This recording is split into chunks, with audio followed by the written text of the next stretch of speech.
Hey there, fans of Brotherly Love Wrestling. It is I, Vic Delicious. Philly's own, the Mecca here. It is the real McCoy, J.D.X. Justin D. Xavier. And it's your man, CD, the Fallen Angel, Christopher Daniels. Hello, boys and girls. This is your old friend RJ City. Hey there, Brotherly Love Wrestling. Bill Carr here. Hey everyone, this is two-time guest Wheeler Yuta. Two bozos from Philadelphia flapping their gums about pro wrestling this, pro wrestling that. Which is not that unique in the grand scheme of things yet. You are in for a treat because you're tuned in to Brotherly Love Wrestling. Philadelphia, are you ready? No! They said, are you ready? This is Brotherly Love Wrestling Podcast, your first stop for everything professional wrestling. So sit back and enjoy wrestling talk at its finest with your hosts, Larry Hall and Joe Corrado.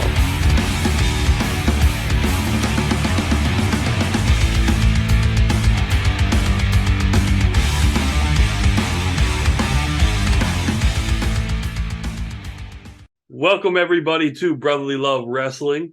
And this week on the show, we are on our third episode of our Road to Raw 30. And the 5 years we're covering today is 02 to 07, the beginning of the Ruthless Aggression era, and we finally passed the Attitude Era. What we did realize, and just talking about it now, is it's not an era known for a lot of moments like Monday Night Raw before. At least not 2002 to 2007. Yes, yeah, exactly. It's very match heavy. There's a lot of really well done matches. A lot of weird matchups as well. The stories were told through the matches, not so much through the... Well, I guess they were told through the promos too, but the match quality.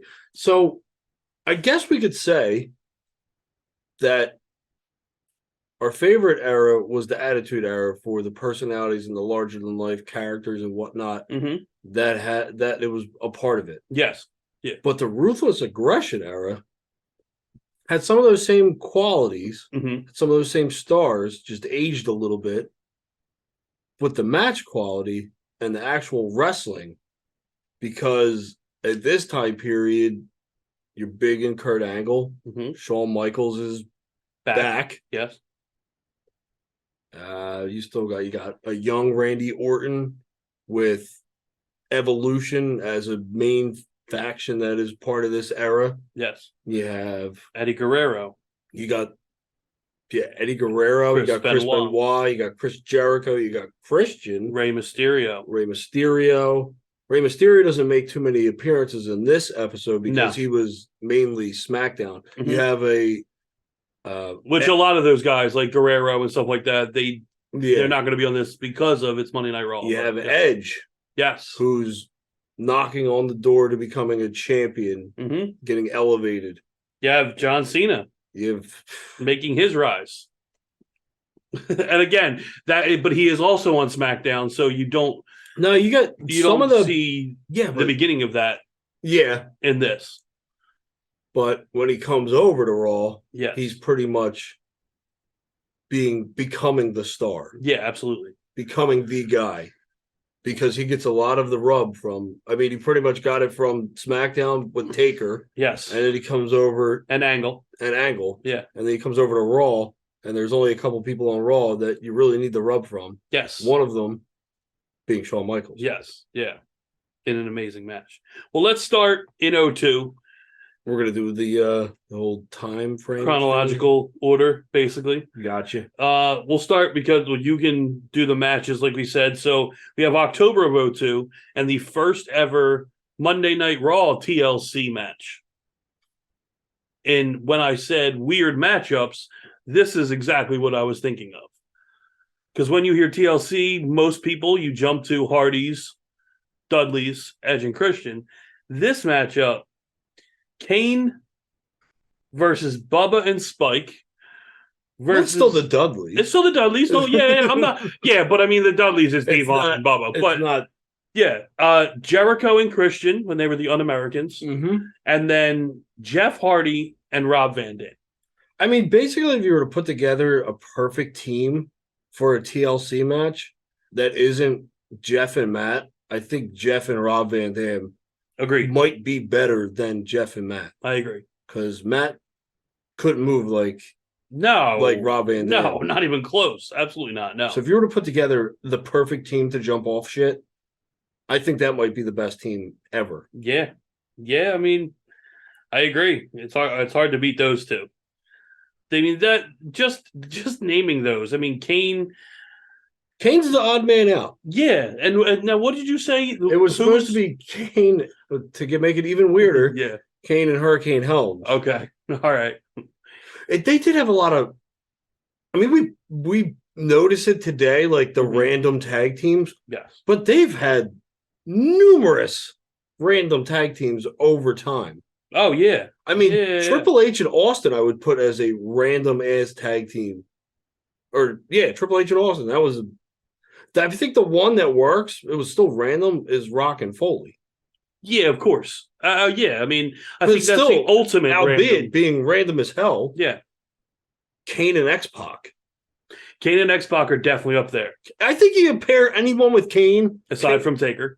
Aside from Taker, even though I thought that was forced, and I didn't really like I wasn't overly a big fan of the Brothers of Destruction. But anyway, Kane and Daniel Bryan. Yeah. I'm just going to keep naming the Kane tag teams. Yeah, that they made work. It was fucking weird. Look, I agree. But this match is them. Yes. Yeah. Is the oddity of tag teams, but somehow works. Yes. Yeah. So, and that making the list, being the first ever TLC on Monday Night Raw, and a 4-way. Yeah. So this is one of mass carnage. Yes. Yeah. Which TLC has to be and has to deliver anyway. The more people you put with that stipulation, it's going to be absolute chaos. And I think there comes a point in a TLC match where there could be too many people, to be honest. Because I think in a TLC match, yeah, I think it muddies it up a little bit. I would think that cap would be before 8. Yeah, I think 8 is too many. I think 6 is the perfect number anyway. But for a TLC, yeah, I guess. I mean, the other ones, the 6 set the bar, so. Yeah, that was like the perfect 6. Mm-hmm. Yeah, I don't know if 6 other people could have did that the way those 6 did, but I don't think they would have. No. So I'm going to move to March of 03 in one of the moments. All right. And in a moment, we probably, not many WWE fans or WCW fans for that matter ever thought would happen. And that's the arrival of Goldberg on WWE TV. For The Rock, right? Yes, when The Rock was in the ring. So he got nobody else left to beat. Yes. And then Goldberg's music hits, WWE fans chanting Goldberg. And he comes out and he tells The Rock, "You're next," and spears The Rock. And then beats The Rock, doesn't he? Yes, he does. He goes on to beat The Rock in their match, yes. Now, I've never, ever been a Goldberg fan, ever. But you like that? No, I'm actually like that. I've never gotten it. I was figuring for a butt. No. I was never a Goldberg fan. No. There was no butt. I've never gotten it. I mean, no, that's not true. I've gotten why, but I have never I've never saw it. I was like, I don't, no reason to cheer for this guy. I thought he was a knockoff Stone Cold with muscles. See, I thought his personality was dry as hell. For someone who watched Goldberg a lot, I never compared him to Stone Cold. Like I kind of get the comparison because of the goatee and the bald head. Well, and that's what it was. That's what WWE fans immediately, as soon as you saw Goldberg, that's what it was. It was, oh, they got a muscled Stone Cold over there. That was the narrative from WWE fans when Goldberg showed up. All right, so I didn't know that narrative. Yes. Nor did I probably even pay attention to it when I was a child. Oh, yeah, of course. But that being said, I was never a Goldberg guy either. I got it, and I understood the hype behind it, and they understood because they built the hype into him. Yeah. I mean, there was huge hype from the first match with Hugh Morris. Mm-hmm. Yeah. That was the beginning of the hype, and then the 170 something, which was probably actually 30 something, maybe. And I specifically remember one Monday night watching Nitro, or a couple weeks in a row watching Nitro because it was the build to this. And I remember vividly questioning the streak from one week to another. Remembering the week before, he was like 36-0, and immediately it was like 51-0 the next week. And I was like, I thought he was just 30. And like, it's not like we had it DVR'd. You couldn't go back to last week. Like, you know what I mean? So, but I was like, oh, well, I guess it's 51. But like, they padded those numbers so bad. Well, no shit. But like, I just never understood. Like, even if he was 30-0 is impressive. Yes, but the Undertaker was 21-0. Yes, but what sounds better, 176-0 or 30-0? 76-0 sounds fucking ridiculous and stupid. But I think that was part of the whole thing. Wasn't it Bobby the Brain every week? It was just shouting numbers. It was probably him. Yeah, it probably was him. He was probably just shouting numbers. That was and I think that was the other thing. Being a WWE, that was so outlandish. And I was just like, this is fucking stupid. Like, this dude is not 51-0. Like, you know what I mean? It just, I think he did 40 dark matches a night. Yeah, exactly. He would have had to make those numbers. But I mean, Goldberg in WWE, would you call it a disappointment? No, I wouldn't call it a disappointment. I would call it, I mean, it kind of is what it is. It was a very short run. Mm-hmm. What was it, a year? Like, him and Brock were both out in 03, right? No, it was longer. Yeah, because he arrived in March of 03. Oh, so yeah, it's still a year though, because I'm pretty sure him and Brock were out in 04. Mm-hmm. Yeah, and that was a shitty. It was the last match. Shitty getting to it too. And then even his comebacks, I thought he had a good feud with Triple H, and I think that was pretty much it. That's the only thing I remember. The biggest thing I remember is him getting the shit beat out of him with the sledgehammer in the while he's handcuffed to the ropes. Yes, in the elimination chamber. I think that was SummerSlam 03. You might be right. I can't for sure remember. But that's my most vivid memory of Goldberg in WWE. Being buried with a sledgehammer by Triple H. I think there was only one time in his entire career I cheered for him, and that was in the Georgia Dome against Hogan, which I think almost everybody was cheering for him then. Yeah. Because everyone just wanted to see it happen. It was TV, and you're like, this is huge. Yeah. This is a main title. Mm-hmm. And it was his hometown. Like, it was built perfectly. And the fucking crowd was going absolutely fucking apeshit. Yeah. That was the only time I ever wanted to see Goldberg win. Yeah, I think the whole, like, the atmosphere of the whole thing was why everyone wanted, like, how could you not? Like, he got sucked in. Yeah. Again, when obviously WWE is big on the moments, for WCW, that was a giant moment. You know what I mean? That right there, them two standing across the ring, might be, if you look at WCW. If you go back and watch that, there is a lot of shenanigans in that fucking match. Yes. Yeah. When you go back, it doesn't hold up. Mm-mm. No, I know it doesn't, because I've watched it. It doesn't hold up. I watched the Goldberg. You have to be there. 24 when he came back. So they went through, obviously, his WCW run before that.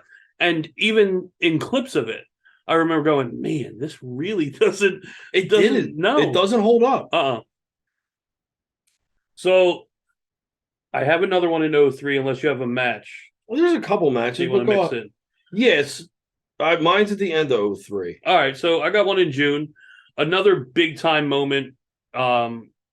Because Kane being such a big fixture in the Attitude Era, and now being moved away from Undertaker, and like you said, weird tag teams, and at this point he's in a tag team with Rob Van Dam, and he loses a match to which he has to unmask. Oh, this is the fucking this is the turn of all turns. This was the moment that everyone's been waiting for since you saw Kane when he first ripped the door off the cell. You wanted to see what it looked. You wanted to see what he looked like under that mask, and I that's another moment I remember. Just the perfect pause and hesitation to him turning around and seeing him. Like, it was very well done, and the anticipation. Scary. It was. That was scary. It was. It really was. But him unmasking is a big moment in Monday Night Raw. And then, of course, turning on his then partner, RVD. His whole that whole turn was like one of the greatest. Mm-hmm. And it's Kane. Like you would figure, like he's eventually going to turn because it's Kane. But the way that they did it, yes, was near perfection. Mm-hmm. And I could almost say perfection. Yeah. But some things are cloudy in my mind, so I'm going to go with near. I don't know if I'm going to say. I'm not going to just hedge your bets a little bit. Hedge my bets. I'm not going to give it the 100% stamp of approval. Yeah. I'm just going to say it could have been near perfect, but maybe it was perfect. Who knows? All right. So you want to do your match in 03? Yeah. So this goes along with probably one of your favorite modern storylines, and feuds is Michaels and Triple H. Am I correct in saying that? Yes, absolutely. 100%. And it was right before the New Year. So it was literally like a end of December. Okay. And it's crazy that at this point in time, and where are we at? This was 03, you said, right? December we're of 03? 03. And Triple H and Shawn Michaels just so they were still running that program started. Dude, I don't know if that program stopped and started so many times. Yeah, but because then they intermixed Benoit in there. You're right. But that iteration started in what? I want to say May of 02. Because they did the whole storyline where Shawn gets thrown into the car window and they don't know who it is. And Hunter's going to find out who it is. Yeah. Then you do the video. Yep. And then you find out that he's able to come back and he's going to have his match at SummerSlam and be able to come back. So like that whole thing builds. And then of course he has his first comeback match, which was absolutely insane at that point for to be 4 years gone and perform the way he did. And then just from that point on, I mean, you have the Elimination Chamber where he wins the title and he beats Triple H in that. You have everything, and even including this match on Monday Night Raw in 03. It's still going. And again, like we said with Sami Zayn Owens, like we said even with Brett Shawn, there are certain feuds that you can go with, and it doesn't get old no matter what match you put them in, what story you're telling. It works. And Hunter and Michaels at that point were on fire, untouchable. Yeah. Probably one of the feuds that kind of carried WWE out of the Attitude Era and into like that in-between phase or the Ruthless Aggression era. Yeah. I mean, it was a perfectly titled era. Yeah. Yeah, looking back now, then it was just a stupid tagline that Vince McMahon said. Yeah. And then that John Cena said. But now, you're right. Looking back, it's like, this actually makes sense now. Yeah, it really did, because they were fucking brutal. And the shit that they were pulling, like, that's what I'm saying. Like, maybe storylines weren't always all there, but I mean, the match quality was definitely, and then the stipulations and the people that you had to have these matches with, and then fucking shortly after that, Triple H starts Evolution. Mm-hmm. Well, it's funny. You said, like we said, Ruthless Aggression, how ruthless they got. I was watching Untold on the network. I just can't sleep one night. I just throw an episode on just to have a background noise, hoping to sleep. Yeah. And of course, I get sucked into it. But Michaels, I forget which one I was on. Michaels was talking about it, and it was him coming back, and it might have even been him and Triple H. And he said, when I came back, I was ready. And he's like, then I start having matches. I'm going, guys, we used to make this look like it hurt. Now we're just beating the shit out of each other. He said it was so stiff. He's like, I wasn't ready for it to be like this. Like in the 90s, me made it look like it was stiff, but it wasn't. Now we just went in there and beat the shit out of each other. And that was it. And you're right. That's exactly what he said. It's, you know what I mean? Everything was stiff. Everything was close. And they really were laying it in. Yeah, I wouldn't want. Who's still around from the Ruthless Aggression era? Ray. God bless Ray. And he's the smallest of that whole era. I mean, and as of Monday, and he was getting the shit kicked out of him by some beastly. All the big Kurt guys. Angle would fucking throw him around like a fucking ragdoll. And those matches were incredible, of course. But Lesnar with fucking Big Show. Remember that? Yeah, with Big Show was another one. Jesus, how the fuck is Rey Mysterio the only? And he anti-aged. Like, he aged in reverse. He still looks absolutely amazing. That's insane. And he took the biggest beating. Yeah, all the time. Rob Van Dam don't look too terrible. I mean, you don't look. He looks weathered, but he's still in amazing shape. Yeah, that's probably attributed to the hemp products. Yes. Yeah, that absolutely. he endorses. Absolutely. But yeah, there's not too many guys that were in Edge, obviously. Yeah. I mean, and as of last Friday, Cena. Yeah, well. But he's only coming back for one off. Cena's a different breed, though. Yeah. Cena's got Hollywood muscles now. He had muscles before. Now he's got Hollywood muscles. All right, so moving past Michaels and Triple H, like you said, we have the start of Evolution. Yeah, you get the Evolution era. But I'm actually going to rip Evolution apart. Why? Because in August of 2004, they break up. We have the night before this happens, you have Randy Orton becoming the youngest world heavyweight champion of all time. And then on Monday Night Raw, you have the celebration for a young Randy Orton.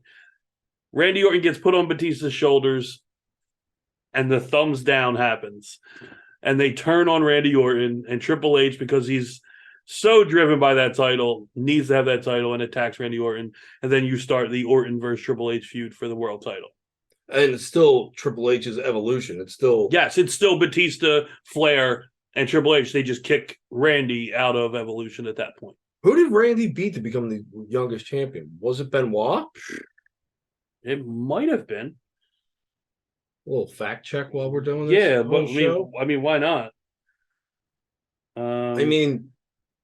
But this Evolution, you still had some bangers because you had Benoit in a lot of those matches on Raw in like random triple threats against Evolution. So it was in August, like I said, August over Benoit. Yeah. Yeah. Because Benoit was feuding with Triple H for a little bit after that. Mm-hmm. Because he obviously beat Triple H and Michaels. Yes. Yeah. And then Benoit would go on to have matches with both of them on Raw. No, he definitely had a match with Michaels. I don't know about Triple H. I think it was just triple threats with Evolution. I think you're right. Man, I do want to go back. I want to watch. I want to watch the Ruthless Aggression era again because a lot of it. You don't even have to. And I'll tell you this because I've watched them, and they're really, really good. Just like they have the Attitude Era or the Monday Night Wars, like how they piece together. Yeah, they have the Ruthless Aggression Era now on the network. Yes, on Peacock, and it's just breaking down each segment of the build through Ruthless Aggression. And they start the John Cena part. They do the return of Shawn Michaels. They do all kinds of. They do Evolution. They do the women. They do everything. Do they? They don't do Benoit though. No, of course not. No, but it is. It was a large part of that beginning.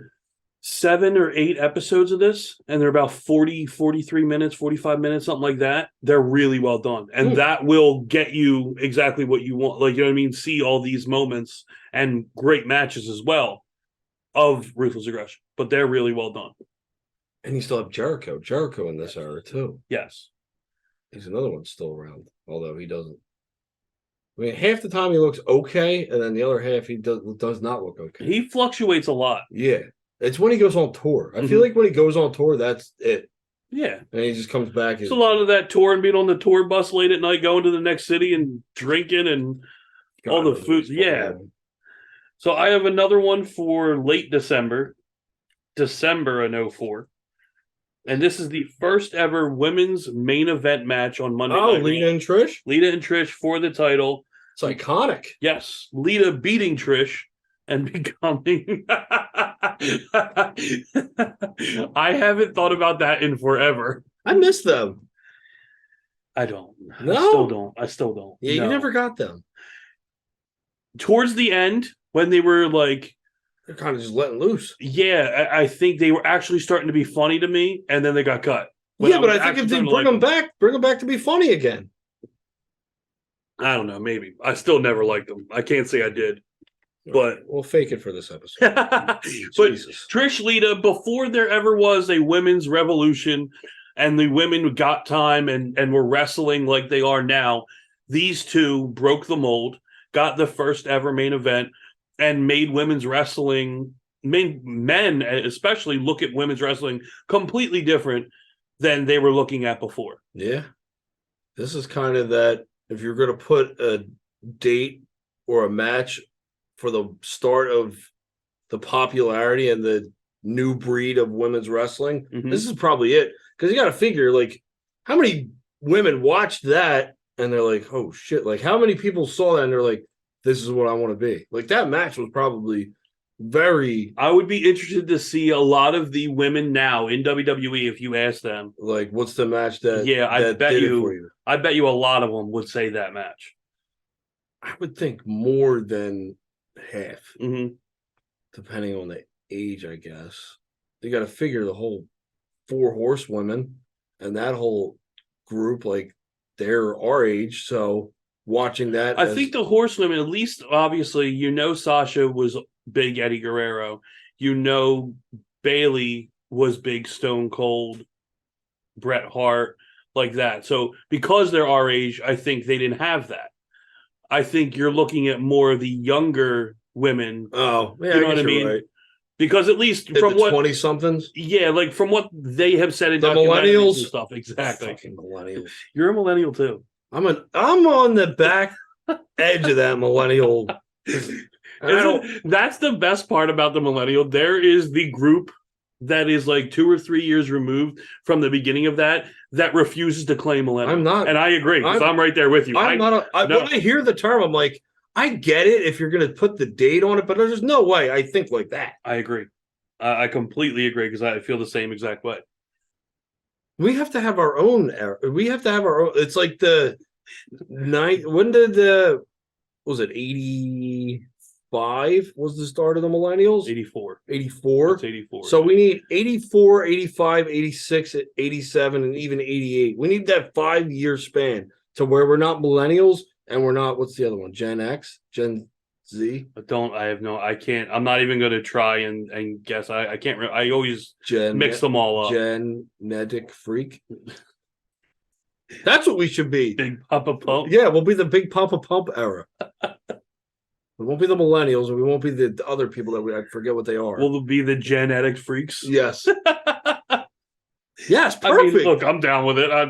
Anything but millennial. I really don't care. We're the Scott Steiners. Do you have a match in 04 before I move on to 05 that you were specifically looking at, or no? No, because I think the next. Well, remember, I will say this. Well, like I said, there's a lot of Benoit in there. So Michaels Benoit. Yeah. Put on a couple, at least one banger. Which is incredible because that's like the perfect storm for matchup. Like Benoit and Michaels. Yeah. That's like it really is a shame that like that's the Benoit legacy is the whole. Yeah, well, of course. I think out of all, like, if you look at missed opportunities is the best probably way of putting it. I think the biggest missed opportunity for a absolute amazing match is Eddie Guerrero versus Shawn Michaels. I think if you look at, obviously, Eddie being gone way too soon, imagining the match between a Shawn Michaels at that point and an Eddie Guerrero at that point, because I don't think there was better Eddie Guerrero than where he was when he passed. He was fucking phenomenal. Storytelling, character, in-ring, he had it all at that point. And then you have Shawn Michaels revitalizing his career better than he's ever been in his career. And can you imagine a WrestleMania match between Guerrero and Michaels? It just, no one would be able to touch it.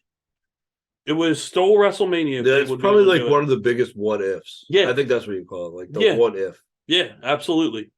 Like you talk about dream because they matches. were there. They were there. Yeah. And according to a bunch of rumors that was a plan. Before he passed, that was a plan, which is, I think, the reason that they did the Rey Mysterio Michaels match on that tribute show. You know what I mean? Because they wanted, you know what I mean? That's the match they wanted anyway. And they had Michaels. I remember watching that match going, man, this is such a dream match. It's a shame it took place under these circumstances to get Mysterio Michaels. Yeah. Because you never saw that before. That was the first time matchup. And that was another one. But yeah, oh my God. Eddie and Michaels, with Jesus Christ. I couldn't even imagine. So February of 2005, moving into 2005, we already talked about Triple H turning on Orton. Now we're going to turn the tables. Batista wins the Royal Rumble in 2005. And he gets to choose which champion, and it looks like you're a big Batista fan at this point. Right? know I do not like Batista. All right, I just want to let everyone know that. I was never a big Batista guy either. And look, it might be the stigma that I have again because of even Goldberg same way. I never liked the giant muscle bound dudes. I'm a Shawn Michaels fan. I never cared about those dudes that were huge. I think that changed for me once I saw Brock Lesnar. Like, I think I was the same, but dude, Brock Lesnar was a completely different big guy. Yeah. Like, he was a big guy that can literally almost do anything. Yeah. Anything that's completely different. Where Batista, like, the big guys were just like, here, I'm going to spine bust. Like, Lesnar was like ridiculous. Yes. Yeah, and again, that's was a freak. Like, the first time I saw him hop from the ground to the fucking top of the apron, I was like, oh my God. I was like, how the fuck did he do that? Yeah, because you just don't see people doing that. No, I was like, and especially that size. I was like once you saw that, and then they showed like video montages afterwards of like him like running, carrying trees and running up hills. Mm-hmm. I'm like, yeah, this all makes sense. Yeah. Like, he's like, when you think about like wrestling, and I had this thought today. It was a really random and weird thought. A random thought? No way. There's no way. I think it was after you sent me. It was after you sent me the video of Ospreay and Omega. I was like, you can really tell like the fake tough guys of wrestling. And then when I think of Brock Lesnar, I'm like, man, that guy could really destroy pretty much anybody he fucking comes face to face with. Yeah, he is not one of the fake tough guys. Exact opposite of like I put like Guevara in that. Like when I look at these guys, like they act tough, but like, I could probably beat this guy up. Like, that's what I'm thinking. Like, I probably have like a really good shot at this. Like, it could go 50-50. Like, what are they going to do? Dance around me? We're going to break dance fight? Like, Hurricane Rana doesn't work in a real fight. I mean, that's true. I mean, well, it could, but if I see someone jumping at me like this, I'm hitting them square in the balls. Or I'm ducking. Either way. No, you're right, but that's the thing. But a guy like Batista, yeah, I just never got into. I never liked him, and I was always kind of a Triple H guy because of his history of DX and all that. So when he turns, and he was the baby face, yes, and he ends up going after Triple H and signing the contract, and he's challenging Triple H instead. That was the official real end of Evolution. Yes. Because now it's only Rick and Triple H. No more Evolution. Now it's just Rick managing Triple H. Because you already kicked Randy out, and now Batista's gone. So Evolution kind of stopped, and now it's just maybe like a quasi-old guy with an old guy. This isn't really Evolution. This is the back nine of Evolution. Exactly, yeah. The front nine took care of the back nine. Yeah.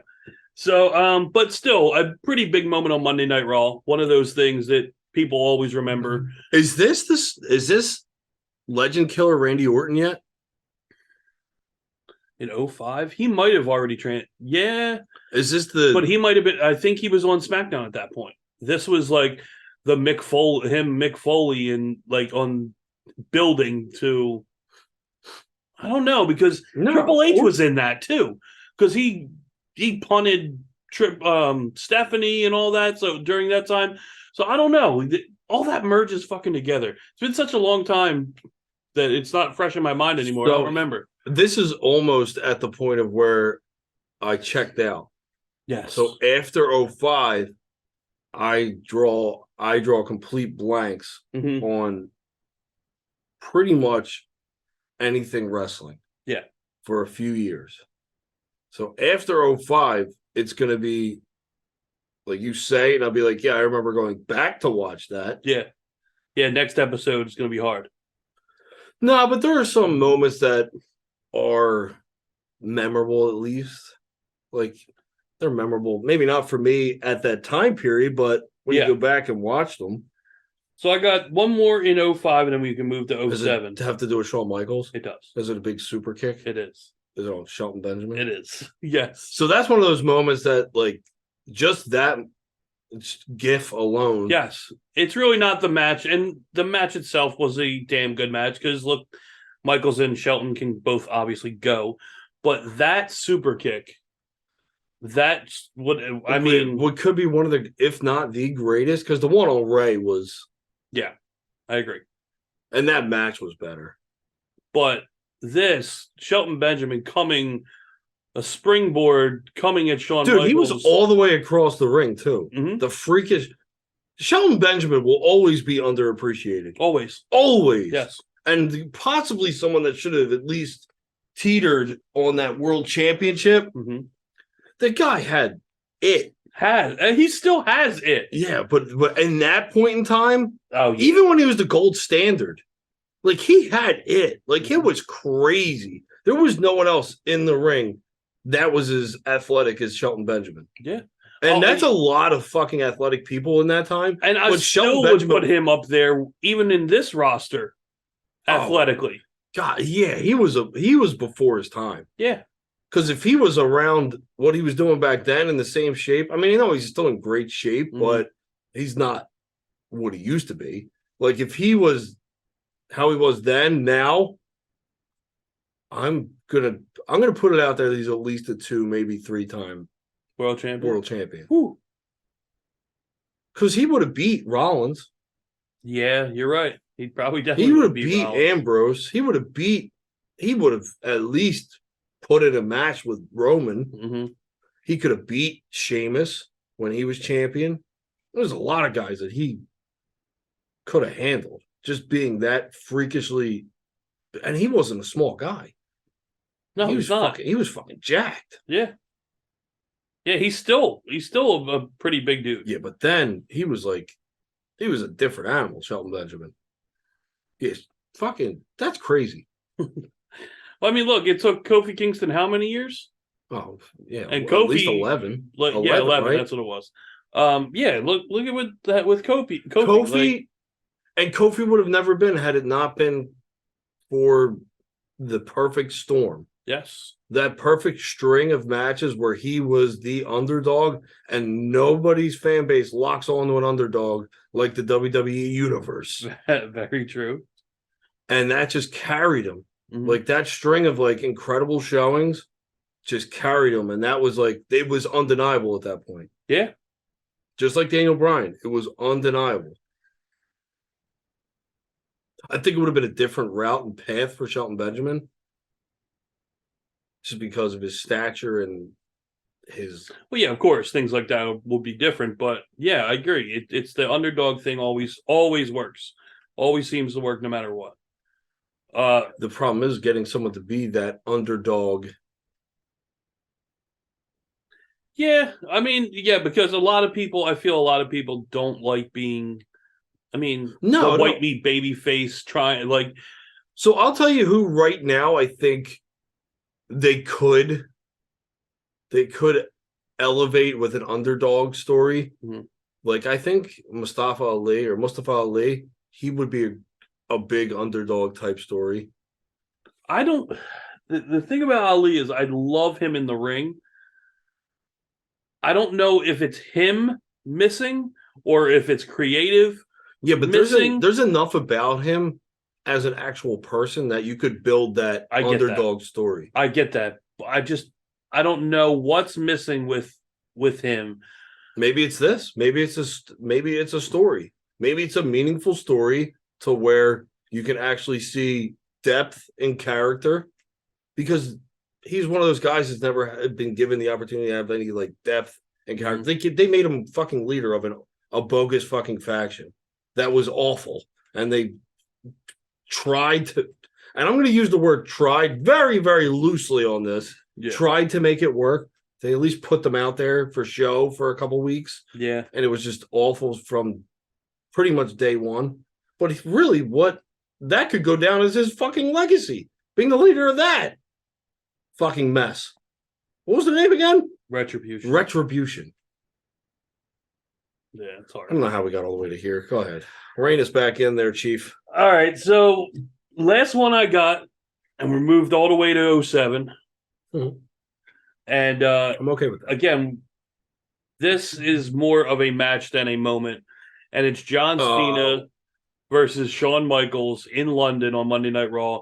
Nearly a 60-minute match. Arguably could be the greatest match to ever happen on Raw. In Raw's history. It could be the greatest match to ever happen on Raw. Like, I'm trying to find another match to where that can match up or beat it.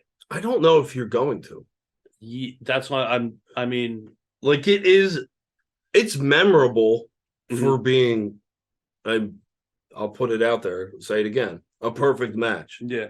Or near perfect, depending on who you're asking. I'm not going to put the stamp of approval on it, but I will say near. Yeah. I don't know. I don't know if there's another match. And this was it the final elevation or part of the final elevation of John Cena? As of 07, yeah, probably. To where he is now the monumental superstar and he is the guy. Was that the final boss? Because you'd already beaten Triple H. Maybe. Well, so this was, when did I say this was? Yeah. So this was actually before. Or was this after WrestleMania? No. When did you say it was? This was April. This was April 7th. So it was Monday. So it was the Monday after Mania. Yeah. Yeah. So this was I want to say it's the week after. No. Yeah, because I think Mania was April 1st. Oh, okay. So I think it was the week after, or March 31st. Whatever it was, yes, definitely the week after Mania. So they have a great match on WrestleMania 23. Yeah, because you got to figure they got to go all the way to UK. Yeah. They have a great match in itself at WrestleMania 23. Yeah, that's crazy how they kind of overshadow each other. Yeah, and then turn around a week later and do an Iron Man match. And absolutely, and put on one of the greatest matches in Raw's history. One of the greatest matches of all time? Would you say that? Oh no, man. It was Shawn Michaels, definitely one of Cena's greatest matches of all time. Yeah, I mean Cena doesn't have many 5-star type matches, if you want to call it that. With AJ Styles. Oh yeah, but I'm just saying, as far as his resume, about that dream match, Styles versus Michaels. You want to talk about if it could happen? What's one of those matches that, if it could have, would be like a number one matchup you'd want to see? AJ Styles and Shawn Michaels. Yeah, Styles Michaels definitely is up there for sure. That's what I want to do with you one day. Your what if Michaels matches. Like, who would you pair? It could be today, could be at a time where it just never happened, like Michaels Rock. Michaels Rock, I'm not interested in. I'm not interested in Michaels Rock. Never was. I know a lot of people said that. I'm not really interested in that because I feel like depends on which Michaels I'm getting. All right, so I agree with that. But so we're at 07. We're basically at the end of the list. The one is least in my head because it's for me in that era, in the 02 to 07 era. There's a feud in there that I don't know if it belongs on the list of the greatest moments in Monday Night Raw leading up to the 30th anniversary, but for me, one of the most memorable feuds, and selfishly, one of the things I've always wanted to see, and I finally got it, was the feud between Shawn Michaels and Hulk Hogan.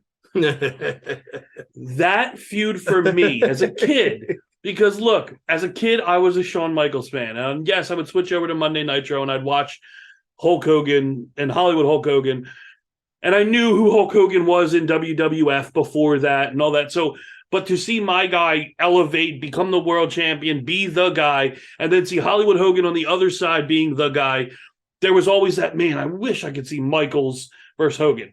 And then in 2005, it finally happened.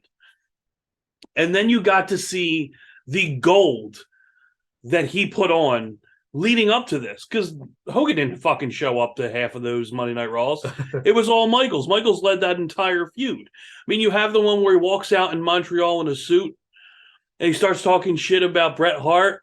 And he says, "Who's your daddy, Montreal?" And he plays Bret Hart music. And the fans pop like Bret Hart's coming back. And he's laughing in the middle of the ring because all he did was play Bret Hart's music. And then he plays Hulk Hogan's music. And they pop again because they think Hulk Hogan's coming out to beat him. And he's laughing again. Like that. Then the Larry King promo to where he acts like Hulk Hogan was fucking hilarious. That whole build. And then the overselling because Hogan wouldn't put Michaels over. And overselling his ass off. And still, which is one of Hulk Hogan's greatest wrestling matches against Shawn Michaels in SummerSlam. That happened on American turf. Yes. Because he was actually a wrestler. When he went to Japan, he's fucking amazing. Hulk Hogan is amazing. And he was a worker in Japan. Yeah. But that feud for me, it's one of those things I'll never forget. We'll let you be selfish this one time. In that era, in the 2002 to 2007 era, aside from Triple H, Michaels and Hogan in that era was absolutely priceless for someone who wanted to see Dream Match and actually got it. Just too bad fucking Hogan went over. I fucking hated that. I hated that Shawn Michaels got beat by a 57, 60-year-old Hulk Hogan. Absolutely garbage. Just because Hogan never wanted to fucking do business. Ah, God, I dislike Hulk Hogan. And ladies and gentlemen, this is how we're going to end the show today. Those final words from Larry. I really hate Hulk Hogan. We hope you enjoyed this show. Make sure you watch, subscribe, like, share, do all that and some more. We'll see you next time for, what are we at? 08 to 14? 08 to 13. 08 to 13. Yes. Ooh. So now we're getting into the CM Punk era. Yes. So I came back at the leg end of this one. So until next time, folks. Thanks for watching.